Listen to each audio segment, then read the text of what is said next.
Recording is good to go, as far as I can tell. We're golden. Let's go. Okay. Hello, Mr. Spagni, and welcome to the Crypto Insider interview. I'm honored to have you, and this is the first time I'm doing this with someone famous, so I'm a bit anxious, nervous. I'm not famous though, so it's fine. Oh, you have so many followers on Twitter, and I guess everything you write is influential in the space, and people talk about it.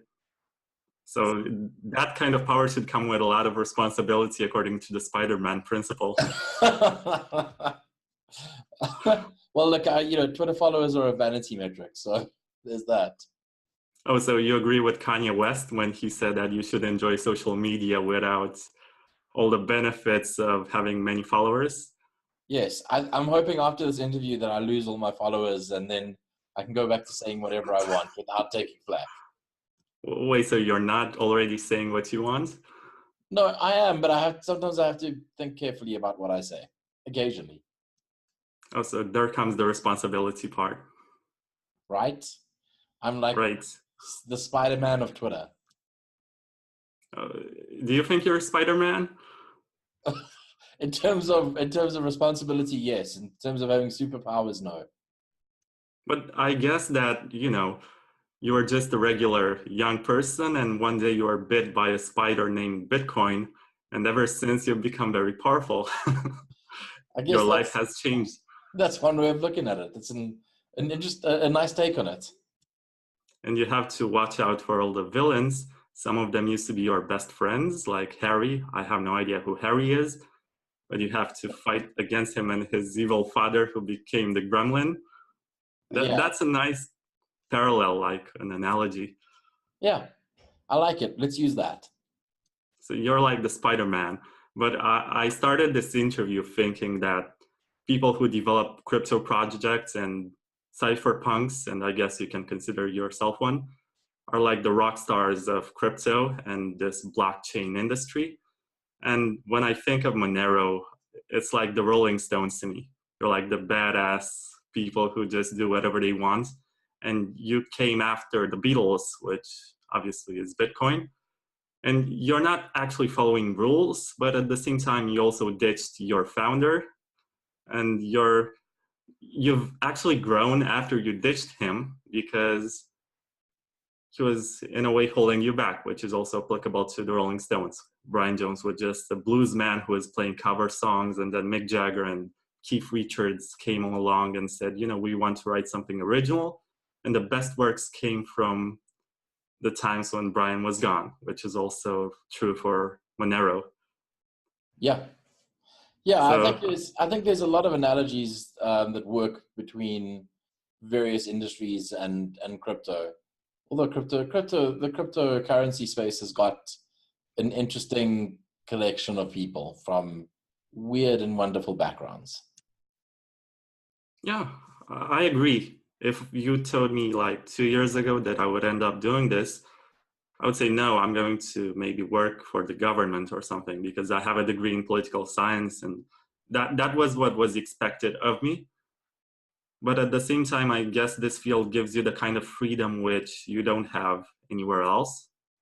And you get to show the establishment what it's doing wrong. And I guess that's the moral compass, which I appreciate. Yeah, I definitely agree with that. And I think that there's a lot of people have been empowered by their involvement with the cryptocurrencies. And what they do with that, I guess, is interesting to watch. Oh, so you put it like in very diplomatic terms. You just said interesting to watch. You didn't say it's either good or bad or healthy for our democracies or whatever political regimes we're having. You just said interesting.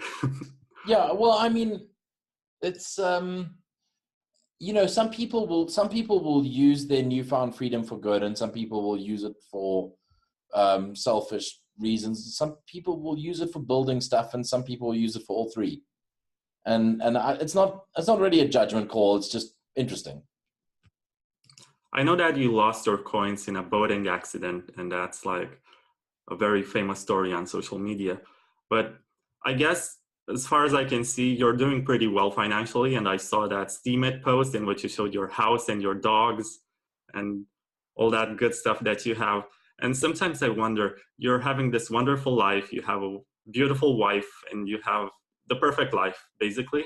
And what makes you wake up in the morning and say, I have to work on this? And I know that you're starting a new project, which you're being nagged for being like an ICO, but obviously it's not. But I'm giving you the chance to explain and say what drives you to develop in this environment when you could just live off what you've done so far. So I guess I mean just to clarify, I don't think I live the perfect life, but I definitely have a good life. I have an enjoyable life. I think the thing that really gets me up in the morning and makes me, you know, move forward and continue and drive and you know, want to do things in this space is the fact that there's genuine scope for this to be impactful in a lot of people's lives. And I think that is that's something that's pretty cool. And whether it ends up actually being impactful in other people's lives in a large way, I don't know. But I like being part of a bigger picture. You know, I like being part of this world that we're building, instead of, you know, where we're often narrowly focused with business, where it's like, you know, the thing that I'm building is going to have an impact on this narrow slice of society, but with cryptocurrencies, it can have an impact on a much larger slice. That's admirable in a sense that I can see people on Twitter who have started cryptocurrency projects, and all they do is just pump their own bags. So they present good news and say, we're going to get big. And I don't want to say names because maybe if this grows as a project, I may have them as guests, and I don't want to start anything that I cannot handle because I'm basically a nobody who has less than a Bitcoin. But I don't know. I appreciate that part of developing something and trying to move this industry forwards. And by the way, what do you think about the B Foundation? I guess that's a big topic. Yeah, the sudden influx of foundations. I mean, there are like 4 of them that appeared overnight. I don't fundamentally have a problem with a bunch of people getting together and saying, let's spin up an organization that is going to help Bitcoin. I think calling it a foundation is probably a bad idea because of the historical damage that the Bitcoin Foundation did, mostly through ineptitude, not really through malice or because they set out to do harm, but just because everything was so nascent and no one really knew what they were doing. And I think these new foundations are definitely coming at things from a more mature perspective. You know, they've got at least some background that we've built over the past few years, and yet at the same time, I still don't know if it's going to make that much difference overall, because let's face it, like, Bitcoin works just fine without a Bitcoin Foundation, without any foundation. And, you know, the Bitcoin will probably be around a lot longer than any of these foundations. Yeah, I agree. And at the same time, I know that organizations have a purpose which has to be achievable and achieved at some point. So I guess the main purpose of any organization is to, at some point, just disappear. Yeah, to fulfill the goals. Absolutely. So maybe to some degree, it's like a startup, right? One of the guiding principles that I hold close to me with startups, and I have a few of them, is you should always be trying to work yourself out of a job. So at the beginning, you're very heavily involved in doing all the things, but as things progress, as the company grows, as the project grows, whatever it is, you should be trying to work yourself out of a job so that other people are able to pick up those responsibilities. People that you've trained, people that have that carry the spirit of the company or project or whatever, that carry the values that you set out with. So whilst you might no longer need to be involved in the day-to-day running of that company, all the energy and the spirit and the whatever that you put in at the beginning continues. And I think that that really is, I guess, the role that any foundation in this space should be looking to fill. You know, I mean, they should be like, well, we need to solve this set of problems right now. But beyond that, we're no longer needed. So let's see how we can solve this set of problems and then move on with our lives. Mm-hmm. I have a question which I guess a lot of people can relate to. If you were to discover cryptocurrencies for the first time right now in 2018, and you're like a teenager fresh out of high school, what would you get involved in? I mean, don't answer with your values like the ones you have right now. Try to think like your 18-year-old self and maybe judge according to the information you had at the time. So I guess that's a good question. And I guess that 18-year-old me or 20-year-old me, I was, a nerd. I was technical, and that's what I would be attracted to. So Bitcoin would attract me because that is where there is a great deal of dev and research talent, and all the learning and a whole bunch of interesting stuff is being done there. And then I guess, like, more than that, there'd probably be a part of me that takes a look at fringe cryptocurrencies, new things that are largely unknown, to see maybe what's next. Like Bitcoin has exploded from a price perspective. It's gone up over over nearly a decade. It's gone up so much. So maybe there's something interesting on the fringe that will do something similar. I would imagine that's how my brain works, would have worked at the time, because no 18, 19, 20-year-old doesn't want to make money and doesn't want to be successful. So I guess it would be a combination of these two forces. On the one hand, wanting to see where all the interesting technical stuff is happening. On the other hand, trying to find the next big thing. When I first got involved, I bought Ethereum, actually. And I bought into the world computer and decentralized applications and large network for smart contracts hype.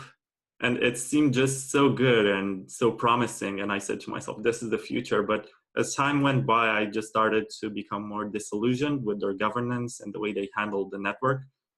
And that's how I started to appreciate Bitcoin, because once you get into Ethereum, you discover all these new projects which promise better scalability, applications, and whatnot. But at the same time, when you have something which is simple and immutable and which actually has proven to work, that's hard to deny. You can just fork off Bitcoin today and change the parameters and maybe make it generate blocks every 30 seconds and have bigger blocks. And you say you're a genius and you solve the scalability issue. But at the same time, you're not actually doing anything because you don't have a network. There is no security. There is no future for you in this business. So I guess if you come today and you do that, like the creator of Dogecoin did, you're not going to be successful anymore. Yeah, I definitely think that there's not a lot of value in going down that road and, whatever, making 500 gigabyte blocks. As this industry has matured and progressed, there's definitely a lack of people digging in. A lot of people just touch the surface and they think like, well, I know this little piece over here, and so that's enough for me to be an engineer that's working on blockchain projects. But there's so much more. There's a crazy amount more that they're missing. And it's not just this piece of information that they need to learn. There's this whole stack of information beneath it. It's like, learning about or learning .NET or some high level language like that, and then going, cool, I'm ready to write my own operating system. No one would do that because that's crazy. But that's what's happening in the cryptocurrency space right now. You know, it's like I have this smattering of information, and that's enough for me to like roll my own cryptocurrency. Yeah, and I guess you can see a lot of bad projects which are actually relying on some mathematics which they did, but that's not how business works. That's not how success is achieved, by plagiarizing some code and modifying some parameters. But anyway, I wanted to ask you something which is more like lighthearted and more enjoyable, because you're already tired and you've had a long day, I guess. What do you do for fun when you're not working for Tari or Monero or for Goblee? What kind of books do you read? What kind of music do you listen to? So I really enjoy science fiction. I think as I've gotten older, I have probably lightened up a bit, and I don't read hard sci-fi as much as I used to. I am a big fan of the Star Wars expanded universe, which Oh. has gone through some turmoil. It used to be, the EU used to be this massive, and when I say EU, I mean the Star Wars expanded universe. Extended, yeah. Yeah, not the European Union. The EU went through a bunch of turmoil because it was massive. It's been built over like 30 years, and it there were all these books and comics and games and all sorts of stuff. And there's this amazing site, Wikipedia, and Wikipedia has, like, they collated, it's like Wikipedia for Star Wars, and they collated all this information, and you could go and read a character's history, and it would, you know, like characters that no one's ever heard of, like Mara Jade, and but that are famous in the Star Wars EU. And you'd read like all these references where authors had picked her up and, you know, used that character in a book. And sometimes there'd be conflicting things, you know, the character died in one book, but then appeared in another book. And now there has to be like, someone needs to figure out how to fix that. And it was all controlled and governed by Lucasfilm. And then suddenly with the new films, Lucasfilm and George Lucas, I guess, went and pulled the plug. And they were like, the only things that are Star Wars right now are the Star Wars films, and we're going to have a new universe, and the new Star Wars films are going to be part of that. And then we're going to release new books that don't have to be guided by the old universe. So we're just going to throw all of that stuff away. And so now there's like, now on Wikipedia, when you go into Wikipedia and you look up a character like Luke Skywalker, you can read the Lucasfilm approved stuff, and then there's a separate tab for like the EU and seeing like, you know, what's been written about him in the books over 30 years. So it's crazy. I mean, it's there's a whole bunch of stuff there that I find really interesting, because it's not hard sci-fi really. It's softer sci-fi, but it's great. And then I play with Lego. I do a lot of Lego building. Wait, I'll show you.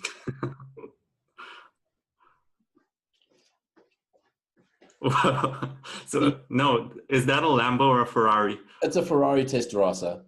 So, you know, like there's a lot of cool stuff that I play with like that. This isn't my design. This is by a guy called Jerome Ottens, who designs the most amazing, very, very accurate Lego cars. So yeah, he does a lot of cool stuff. And as a Lego designer, and yeah, I love his work. That's incredible.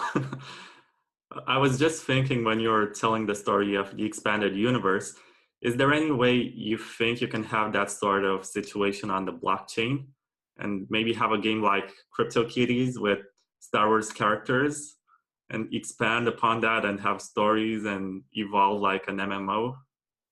I'm sure there will. I mean, you don't really need a blockchain for that, but I'm sure there can be a blockchain component to it.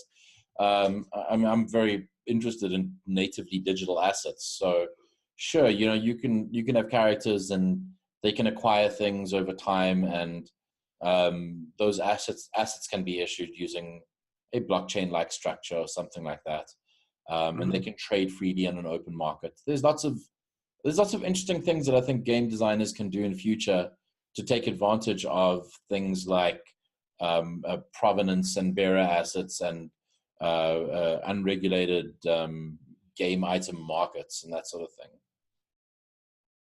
Okay. So do you think there was any connection between Nicholas, the founder of Monero, and Satoshi? So this question comes up from time to time. Probably not. I don't know. I mean, the paper by Nicholas van Saberhagen, whether it's a person or a group of people, just like Satoshi might be a group of people. The paper was a little bit critical of Bitcoin or of aspects of Bitcoin, maybe deservedly so. Maybe there's some things that Satoshi should have made more dynamic than he did. But I can't imagine someone being that self-critical of something as revolutionary as Bitcoin. So I tend towards them not being the same person or not having any connection, any deep connection, maybe some superficial stuff. Okay. If you're to explain Monero to a 10-year-old kid, how would you put it? I guess this is really more about explaining privacy to a 10-year-old kid.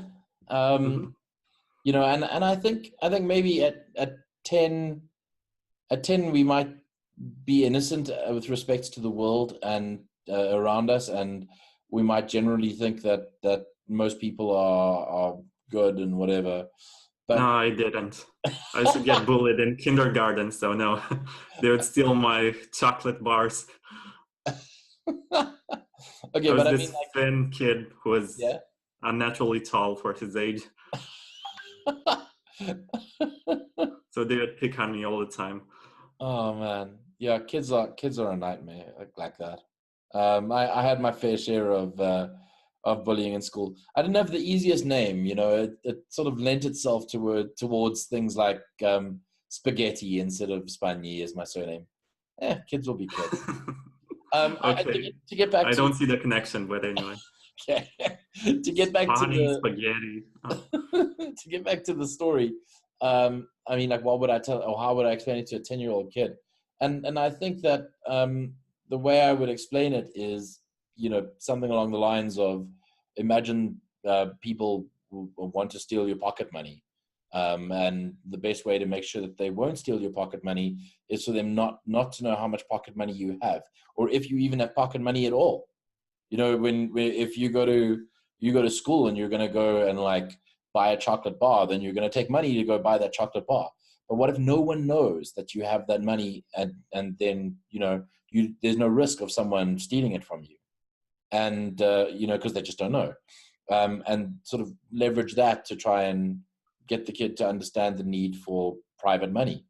And I think that the risk of theft is something that we can agree on pretty easily, especially when we're young, because we've lost stuff, and we can understand how frustrated we'd be if someone had stolen it from us.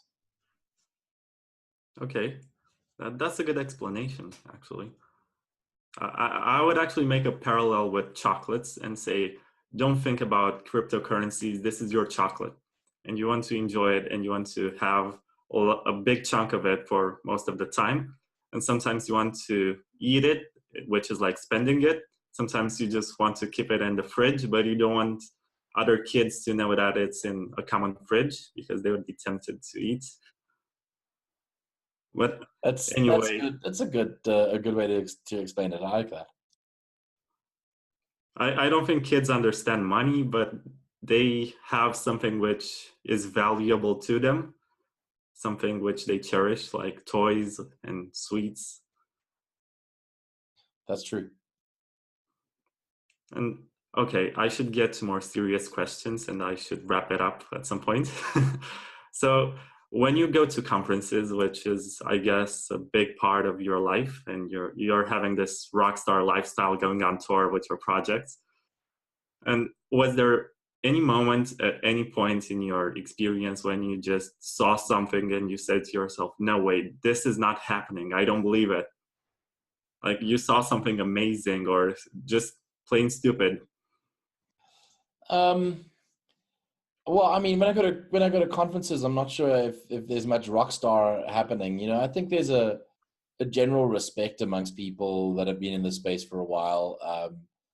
You know, and it's good to see friends and meet new people. Um, I think yeah, there's been a lot of interesting stuff that I've seen.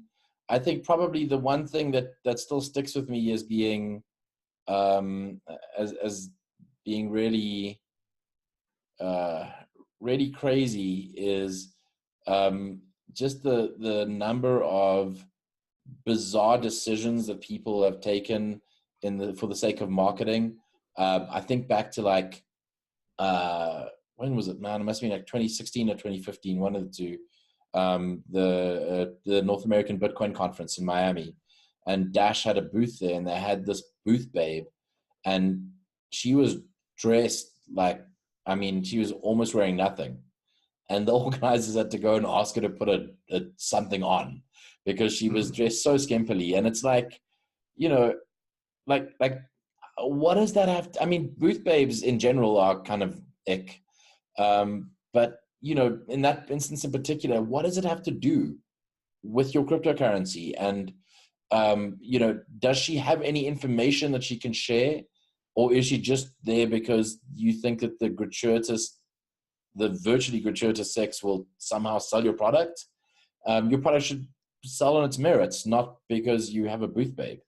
And that's happened over and over again, you know, with the Dash party at the strip club, which was like earlier this year or whatever it was. You know, this stuff happens over and over again. People don't learn their lesson. Like it's not the way to do things. We can be better. We can be better than that. Was there not a similar issue with Bitcoin Cash? I They think did. They've Will got the Panda whole like, reported. yeah, they've had like they had the boat party or whatever. You know, I at this point in time, I've almost stopped following it because it's so absurd. It's you know, it's the sort of stuff that I can't imagine seeing at like a tech conference. Not to say that this is purely tech, but is the image that we want to create one of gratuitous parting, or you know, one where we are interested in changing the world? And I'm not seeing much of the latter. I think also the Lambo culture and everything that they depict on the news with like kids who accidentally got rich. Like I have no idea why they bought Bitcoin early on, maybe to buy drugs on Silk Road, and somehow they forgot to use it, and maybe in a few years they became millionaires. And they, I guess they look for the sensational aspect, something which people would watch on television and say that's outrageous, maybe generate controversy because that's what sells at the end of the day. But there are so many articulate people, and the more you watch conferences, like the very high quality ones and the speeches, and you realize that there is actually a long-term plan into this. Yeah, When I first bought my Ethereum, the price dropped for a few months, and I was just panicked. And I was thinking to myself, oh, I'm so doomed. This is the end of it. I think I bought too late and I got caught into this Ponzi. And the more I read and the more I got into the technology, I realized that actually people have a plan. And even though the market reacts according to maybe the rational feelings of people at one point in time, there's actually a roadmap. There is actually enough of a reason to stay, to remain involved in the industry. Maybe financially it's a bad idea sometimes, a bear market, maybe that it was a bad idea to buy Bitcoin at 15,000 maybe and hodl up to this point, because there is no certainty that it will go up to that value at, actually not value, price, that's a different concept. It will go up to that price at any point in future. Maybe it will, maybe it won't, but if you need the money and you want to reinvest it, it was a bad decision to buy at the top. yeah, So that's very in true. some ways I sympathize with the people who bought high, but it makes sense to hodl. That's what I think.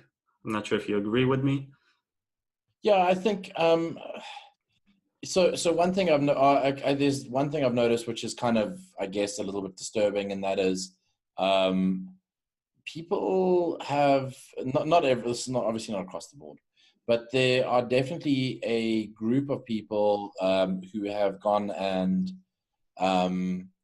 they've made a bit of money with crypto, and their expenses have increased because they've changed their lifestyle, and now they can't afford to maintain that lifestyle on their salary.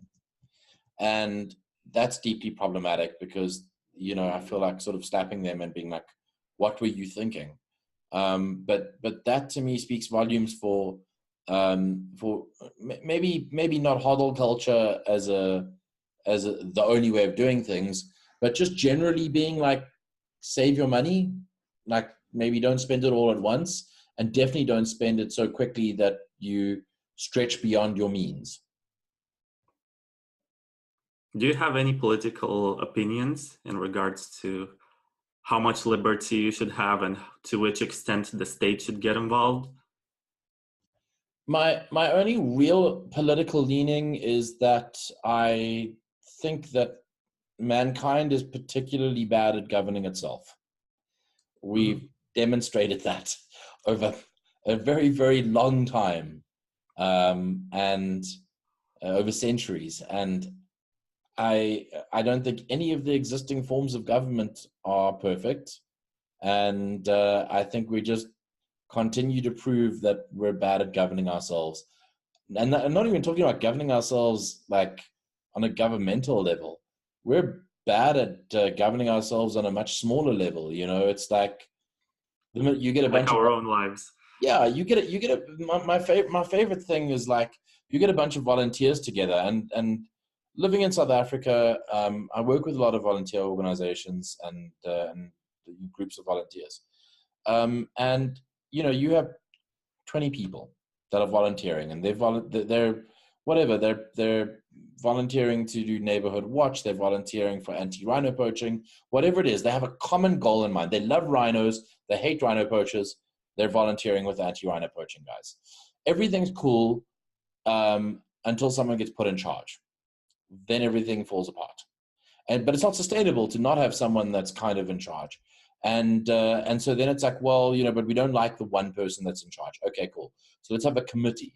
No, but no, then the committee doesn't decide exactly what I want, so now I'm rage quitting. It's we're just so bad at it. And if we can't even do it on a small scale, what makes us think we can do it on a big scale? And yet, yeah, we are. Yeah, I agree with you. And to some extent, I think you described some of what I read from Michel Foucault's Treatise on Self-Governance. It's a formal book, but it's actually part of a lecture which he held at the Sorbonne University in Paris. Okay. Or I think it was Collège de France, which is like a public university where you can just go without enrolling formally. Nice. But he had these speeches about self-governance and how we should govern our own lives. And a lot of people who got into this big business of motivational speeches got their influence from Michel Foucault, who's actually the most influential postmodernist philosopher, I guess. Oh, well, I learned something new today. Yeah, so have I from you. So I guess it was a healthy trade. Yeah. I just have 2 more questions and that's it. And I'll try to make them short. So do you think that there is any project of yours which you look at and you say, this is my masterpiece, this is what I want to be remembered for? Not maybe any particular project. I think it would be nice if one day I am remembered as being a good leader to my staff in my businesses, and I'm hoping that. I mean, my wife's vegan and works out all the time, so she'll probably outlive me by multiple decades. And I'm hoping when I'm gone that she'll remember me as a good husband who was kind to our dogs. Oh, that's dark. I mean, I'm also vegetarian, so I can sympathize, but uh, you're just assuming that you're going to die young, which is very rock and roll if you ask me. So we're back to the initial theme. Live fast, die young. Okay, so it's better to burn out than to fade away. You know, I just want to be that candle flickering in the wind, man. Okay, Candle in the Wind, that's another good song. Okay, so the last question is, do you see yourself retiring at some point, or are you just the masochistic type who wants to code until his dying breath? So, I'm in my 30s and I still play with Lego. That should tell you that I like building things. So I don't think I'm ever going to stop building things. I think that's where I'm going to go, and that's what I'm going to do forever, on one level or another. And building things doesn't need to be, building companies. It can be building other things, an impact organization or whatever. Helping people in other ways. But yeah, I think I'm always going to be a builder. I don't think I can stop being a builder, or at least stop the desire to be a builder. So at the end of the day, you do it for yourself, not just for the impact it has on society or the others around you. Yeah, it's partially selfish. I like building things. I can relate to that. I like to write, so I do Nice. it either way. I can get paid for it. I can just do it for fun. I just write, good or bad. I just do it. No, that's good. I think that we do the stuff that drives us, and that's the best way to live. Okay, I guess that's the perfect ending for the interview. And I would like to thank you for everything. This was insightful and very nice. Cool, and thank you very much for having me. Thank you for your time.